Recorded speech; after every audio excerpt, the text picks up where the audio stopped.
Kemudian yang kedua, dari keyakinan orang-orang Syiah, dia berkeyakinan bahwa ahli sunnah itu adalah musuh ahlul bait. Berdasarkan keyakinan mereka ini, ya, mereka menancapkan permusuhan terhadap siapapun yang bukan Syiah. Terhadap siapapun yang bukan Syiah. Karena bahasa mereka, selain dari Syiah, itu namanya nasib atau nawasib.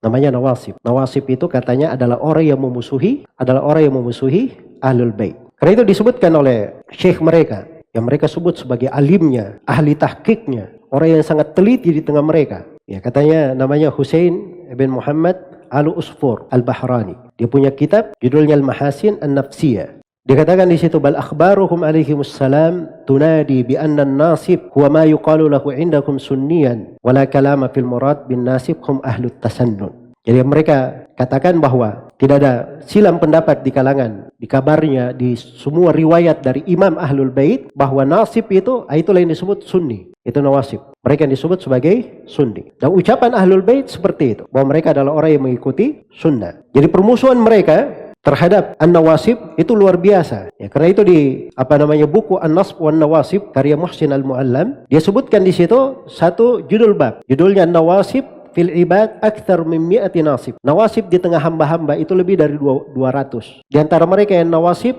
Umar ibn Khattab, Abu Bakar As-Siddiq, Uthman ibn Affan, Ummul Mukminin Aisyah radhiyallahu taala anha, Anas bin Malik, Hassan bin Thabit, Az-Zubair bin Awam, Sa'id bin Musayyab, Sa'ad bin Abi Waqqas, Talha bin Ubaidillah, Imamul Auza'i, Imam Malik, Abu Musa Al-Ash'ari, Urwa ibn Zubair, Imamul Dhahabi, Imamul Bukhari, Az-Zuhri, Al-Mughirah ibn Syu'bah, Abu Bakar Al-Bakillani, Syekh Hamid Al-Faqih juga masuk di dalam nawasib. Ini belakangan ya. Jelas ya?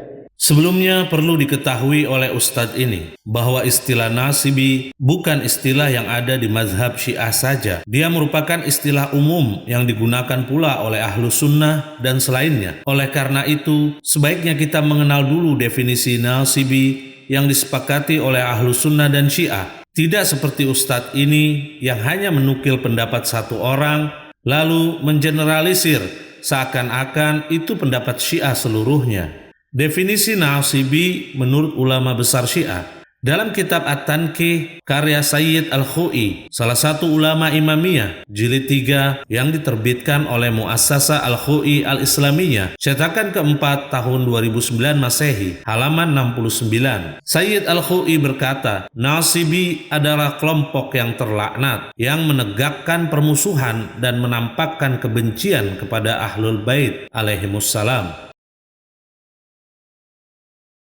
Adapun definisi nasibi menurut ahlu sunnah dan selainnya, dalam kitab Tajul Arus karya Az-Zabidi, salah satu ulama ahlu sunnah, jilid 4 yang diterbitkan oleh Matba'ah Hukumah Al-Kuwait, cetakan tahun 1987 Masehi, halaman 277. Az-Zabidi berkata, nasibi adalah yang beragama dengan kebencian kepada Sayyidina Amirul Mukminin Abil Hasan Ali bin Abi Thalib, karena mereka memusuhinya dan menampakkan penentangan kepadanya. Mereka adalah sekelompok orang dari kaum Khawarij.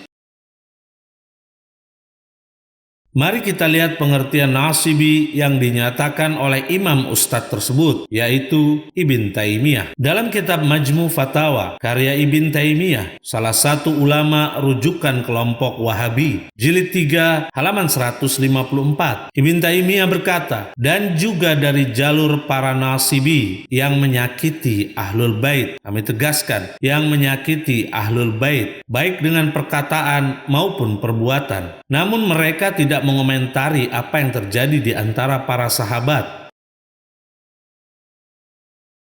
Dalam kitab Syarah Aqidah Al-Wasithiyah karya Al-Utsaimin, salah satu ulama kelompok Wahabi, jilid 2 yang diterbitkan oleh Dar Ibnil Jauzi, cetakan ke-6 tahun 1421 Hijriah, halaman 283. Al-Utsaimin berkata, adapun para nasibi, mereka yang menegakkan permusuhan kepada Ahlul Bait, mereka mencela dan mencaci Ahlul Bait, mereka berlawanan dengan kaum Rafidhah.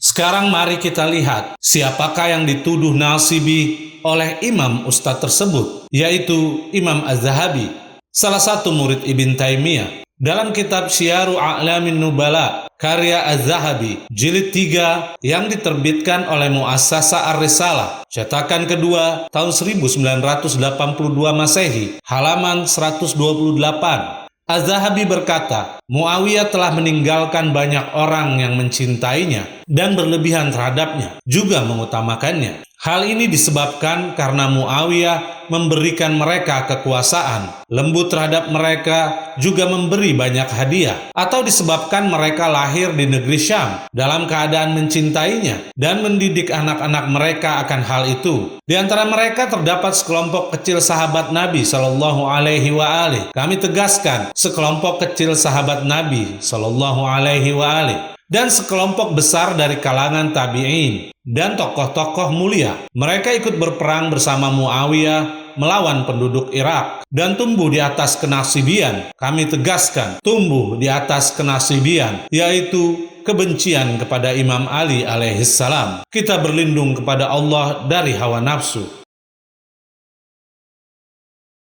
Di sini Az-Zahabi sebagai imamnya Ustadz ini terang-terangan menyatakan bahwa ada beberapa sahabat yang nasibi. Adapun pernyataan Al-Bahrani yang dibawakan oleh ustadz tersebut yang menyimpulkan bahwa para imam Ahlul Baitlah yang menyatakan bahwa nasibi adalah sunni, terbantahkan dengan riwayat-riwayat berikut ini. Dalam kitab Furu' Al-Kafi, karya Al-Kulaini, salah satu ulama Imamiyah, jilid 3 yang diterbitkan oleh Mansyurat Al-Fajr, cetakan pertama tahun 2007 Masehi, halaman 216. Imam As-Shadiq alaihissalam berkata, barang siapa yang sholat bersama mereka, yaitu orang yang akidahnya berlainan dengan imamiyah di shaf pertama, maka seperti sholat di belakang Rasulullah Shallallahu Alaihi Wasallam. Riwayat yang serupa maknanya terdapat di dalam kitab Tahdzibul Ahkam, karya Syekh At-Tusi, salah satu ulama Imamiyah, jilid 3 yang diterbitkan oleh Dar At-Ta'aruf, cetakan tahun 1992 Masehi, halaman 245, hadis nomor 809. Imam Shadiq alaihissalam berkata, wahai Ishaq, apakah engkau sholat bersama mereka di masjid? Maksudnya sholat bersama orang-orang yang akidahnya berlainan dengan imamiyah. Aku menjawab, iya. Imam alaihissalam berkata, sholatlah bersama mereka, karena yang sholat bersama mereka di shaf pertama seperti orang yang menghunuskan pedangnya di jalan Allah. Dan riwayat yang sama maknanya juga terdapat dalam kitab Man La Yahdurhul Faqih, karya As-Saduq, salah satu ulama Imamiyah, jilid pertama yang diterbitkan oleh Muassasah Al-A'lami, Beirut, cetakan pertama tahun 1986, halaman 281. Imam Shadiq alaihissalam berkata, jika engkau sholat bersama mereka, yaitu orang yang akidahnya berlainan dengan imamiyah, maka akan diampuni dosamu sejumlah orang yang berlainan akidahnya denganmu. Dan maksud dari pernyataan Al-Bahrani adalah ahlu sunnah di zaman para imam alaihissalam. Karena di zaman tersebut nasibi mengaku-ngaku dari ahlu sunnah. Akan tetapi tidak semua ahlu sunnah adalah nasibi. Mohon pahami baik-baik. Semua muslim sepakat tentang hukum seorang nasibi, yaitu pembenci Ahlul Bait. Dalam kitab Mustadrak ala Sahihain, karya Al-Hakim, salah satu ulama Ahlu Sunnah, yang ditaklik oleh Az-Zahabi, jilid 3 yang diterbitkan oleh Darul Kutub Al-Ilmiyah, cetakan kedua tahun 2002 Masehi, halaman 161. Diriwayatkan dari Abdullah bin Abbas yang berkata, sesungguhnya Rasulullah Shallallahu Alaihi Wasallam bersabda sampai pada kalimat, jikalau seseorang beribadah di antara rukun dan maqam, lalu dia melaksanakan sholat serta puasa, kemudian berjumpa dengan Allah dalam keadaan membenci Ahlul Bait Muhammad Shallallahu Alaihi Wasallam, dia akan masuk neraka. Kami tegaskan, dia akan masuk neraka. Al-Hakim berkata, hadis ini hasan sahih, sesuai syarat Muslim. Namun Bukhari dan Muslim tidak meriwayatkannya. Az-Zahabi berkata, sesuai syarat Muslim. Adapun penukilan Ustadz ini dari kitab An-Nasbu wan Nawasib, pengarang kitab tersebut tidak termasuk ulama representatif mazhab Syiah. Bukankah prinsip semacam ini terdapat dalam ajaran Ustadz ini? Dalam kitab Silsilatul Ahadits As-Sahihah karya Al-Albani, salah satu ulama Wahabi, jilid 1 yang diterbitkan oleh Maktabah Al-Ma'arif, halaman 258. Al-Albani berkata, akan tetapi benar apa yang telah dikatakan Imam Malik, tidak ada satupun di antara kita melainkan dapat menyanggah dan disanggah kecuali penghuni kubur ini, yaitu Rasulullah Shallallahu Alaihi Wasallam. Namun jika para pemirsa ingin melihat sikap ulama representatif mazhab Syiah tentang Abu Bakar dan Umar, silakan merujuk ke kitab berikut. Di sini pengelabuan Ustadz ini ketika dia menafsirkan Nasibi adalah ahlu sunnah sesuai definisi yang ia paksakan sebagai definisi dari kelompok Syiah.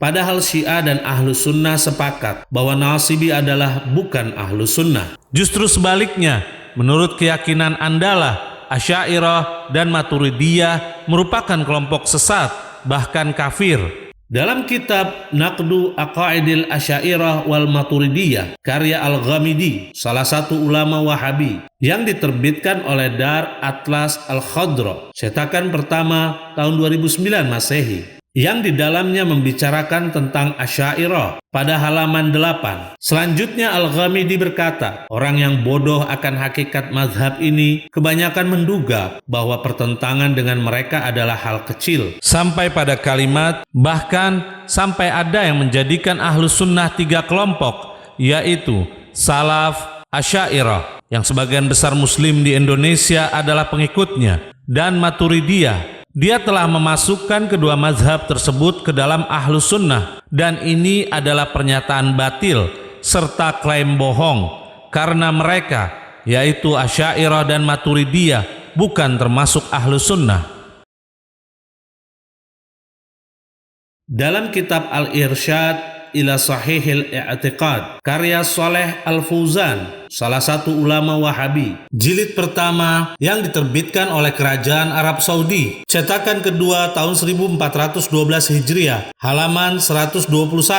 Al-Fauzan berkata, dan nas-nas sifat termasuk ayat muhkamat dan bukan mutasyabihat, sampai pada kalimat yang mengingkarinya hanyalah pelaku bid'ah dari Jahmiyah, Mu'tazilah, dan Asy'ariyah. Kami tegaskan, Asy'ariyah yang mana sebagian besar muslim di Indonesia adalah pengikutnya. Mereka mengikuti metode kaum musyrikin Quraisy. Kami tegaskan, mereka mengikuti metode kaum musyrikin Quraisy, yaitu Asy'ariyah salah satunya, yang menentang Allah dan mengingkari nama-namanya.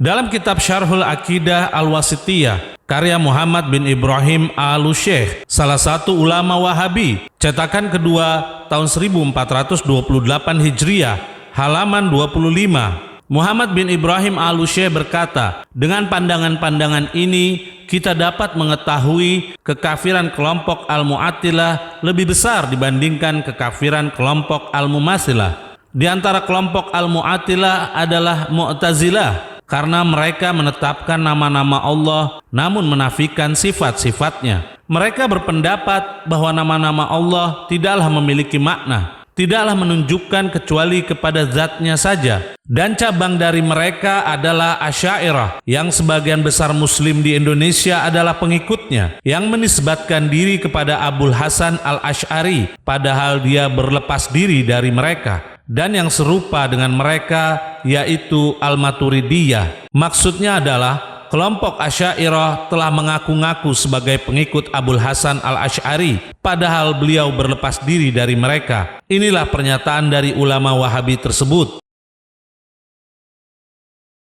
Dalam kitab Fathul Majid, syarah kitab At-Tauhid, karya Abdurrahman bin Hasan Al-Syekh, salah satu ulama Wahabi, yang diterbitkan oleh Darussalam, Riyadh, halaman 342.